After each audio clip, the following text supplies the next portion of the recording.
With Parashat Noach, which we're going to read this Shabbat, we have the end of the universalistic stories in the Torah. We started with Briat Olam and Adam and Chava, Cain and Hevel, and Noach, Migdal Bavel. All of these are universalistic in nature, meaning that they talk about the world and people in general. And the perception is that starting with Parshat Lech Lecha, with Avraham, we really start with the particularistic portion of which is really the rest of Chumash, the rest of Tanakh, which deals specifically with Avraham, Yitzchak, and Yaakov, and his offspring, ultimately with Bnei Israel and the Jewish people. But what's interesting is that if you pay attention to the very end of Parshat Noach, you realize that's not exactly the case. And you really have to be paying attention for really the maftir of Parshat Noach.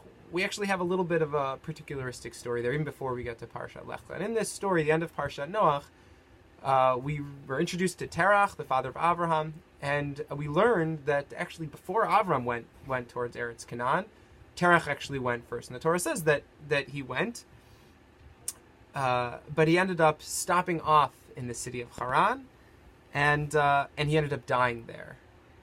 And Ibn Ezra makes an interesting observation. Ibn Ezra points out that when he got to Haran, Yashar hamakom be'einav, Terach said, you know what? This is a nice place. You know what? I'm just going to stay here. And even though he had originally left planning on going to Eretz Canaan, he stayed in Haran and he never ended up getting there.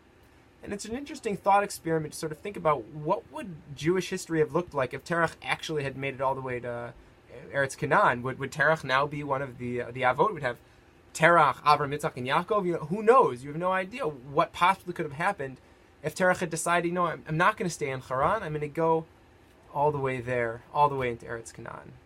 And one of the things that we talk about, especially I'm an advisor for freshmen. One of the things we tell the freshmen in Ramaz is, you know, keep your friends that you had in middle school, but when you get to high school now, get out of your comfort zone a little bit. Just because something is yashar be'inav, just because it's a little comfortable, you're used to it, you're familiar, doesn't mean you should stay there. You should really get out of your comfort zone, meet new people, join up for a new club, play a new sport, get involved in new things, because you never know what that might lead to. And I think that's really the message here with this story about Terach also. Terach didn't want to get out of his comfort zone. He said, you know what, Haran is good enough for me, I'm going to stay here. But we're trying to teach this idea that, no, we got to get out of our comfort zone sometime. We have to push ourselves a little bit further.